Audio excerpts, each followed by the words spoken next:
So we're going to do a little bike inspection here before we go out on the road. So let's go ahead and start with what I consider probably the most important part of the bike, and that's the tires. So when we look at the tires, what we're looking for is that there's adequate depth in the rain grooves here. And I mentioned rain grooves because that's what it does. It displaces water and rain. We're also looking at the age of the tire. So on the tire, you'll find a DOT, and you'll find 4 numbers at the end of that line. The last 4 numbers are the birth date of the tire. So this particular tire is made in the 40th week of 2015. This is very important because on a sport bike, your tires will start losing traction after only about 2 years. So often they'll age out before you actually wear them out. While we're on the front of the bike, here's some other things we want to look at. This one has anti-lock brakes or ABS, and it has an ABS ring. I want to make sure that that ABS ring is secured in place and that there's no damage to the ring.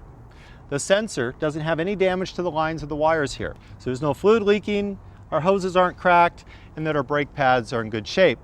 If we move to the back, same thing. I'm looking at the tire for condition, making sure I have adequate siping, and I make sure that the tire is not too old. I'm also making sure no damage or dents to the rim, no cracks in the rim. And on the back, I check the ABS ring, I check the rotor, and I check the brake pads. But right in here on the brake caliper, you can see the brake pads. And what they are is a metal back plate with fiber that's glued to the top of it. Here's the fiber.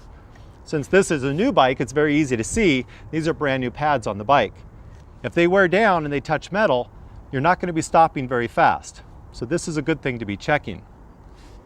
On the sidewall of the tire, you'll find an air pressure that's recommended for maximum load. That's not maximum traction. As we move along, so you have the foot pedal here for the rear brake, so you want to make sure all your pivots move freely, nothing hangs up, so when you move that. But also you have this reservoir here. And inside the reservoir, you have fluid. The fluid should be almost clear or very light gold color. If it starts looking like coffee, tea, or Coke, that's a really bad thing. It needs to be bled out and maintained. And that should happen about every 2 years, even if you're not riding the bike. The front brake system, same thing. We check the lever to make sure that it works properly. So a smooth motion is what we're looking for. And if you pull the brake in and squeeze it very slowly, you want to make sure that it doesn't get gritty, that it's a nice smooth motion. This reservoir is up here on the handlebars, and it has a little sight window here on the back. If you look inside the sight window again, you'll see that fluid, that brake fluid, and it should be a very light colored, almost clear or light gold colored. We have the throttle. It should always snap back to its original position. So if you just open it up and when you let go, it should always snap shut. If that happens, or if it has any hang up, that needs to be maintained. The other things that are kind of important while we're down here is the motor itself. We want to make sure that it has, its lifeblood, and that happens to be oil. So there's an oil fill cap here, and this bike has a window. It's a little peep window, and if you take the bike and level it up, and this is usually done when the motor's hot and the oil's warm so that it expands. And you want to make sure that the oil lands right in between the 2 marks on the bottom and the top of the window. In this case, this bike is brand new, so it's very clear. It's common to have a darker color, but it does need to be changed every season. Moving up the bike a little bit, let's take a look at the back here. We have turn signals. We have the brake light. This only has a single bulb on the brake light. That means if it burns out, nobody knows what's going on. So this should be checked every time. Turn signals, same thing. So check both turn signals left and right, that your tail light works and that your brake light works. On the front, we have turn signals, we have headlights. Let's go and take a look at the other side of the bike. Okay, so going back to the front of the bike, we're on the left side now. Let's go ahead and check the fork legs and make sure they're not leaking. So this is the front fork leg. And if you go all the way to the top, you'll find that there's a chrome up here, and you're making sure that no fluid is built up on that chrome or leaking down the back of the fork leg on either side of the motorcycle. If that does, then your suspension is not working correctly, or worse yet, that oil is going to leak onto your brake rotors and your brakes aren't going to work. Moving towards the middle of the bike, the 2 things that matter in the center of the bike here, one is that your side stand actually snaps back up and stays into position, so that doesn't come down while you're riding. When it comes down, it stays where it's supposed to be.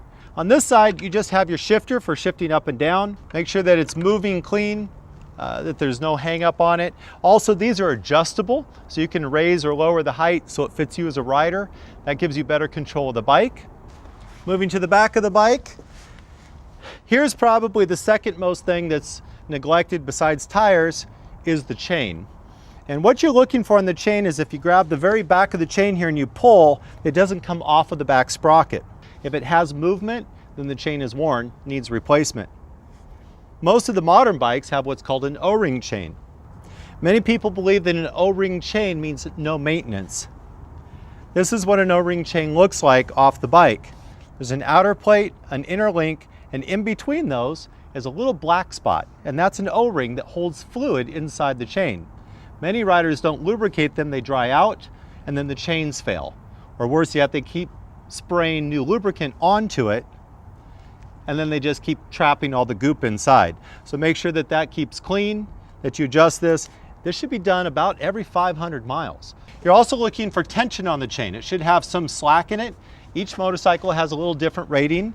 That's usually written right here on the swing arm itself. So if you don't know how much movement there should be, it's on the motorcycle or it's in your owner's manual.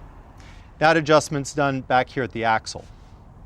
So let's move up to one of our final items here.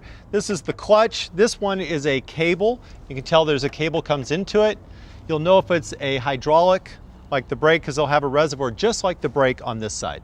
So if it has a reservoir, you need to check the fluid just like you do the brakes. If it has a cable, what you want to do is squeeze in the clutch and look in this little gap right here and you can see the cable. Here's what you're looking for. If you look at this cable here that's failing, you can see these little pieces of metal sticking out. That's what it looks like. And the way you'll see those is when you pull this open, you'll notice those little strands sticking out from inside here. If that's the case, don't ride your motorcycle. The last and final thing to do here is make sure the switches all work. So the high beams, the turn signals, your horn, just make sure everything's operating properly, then go enjoy the day.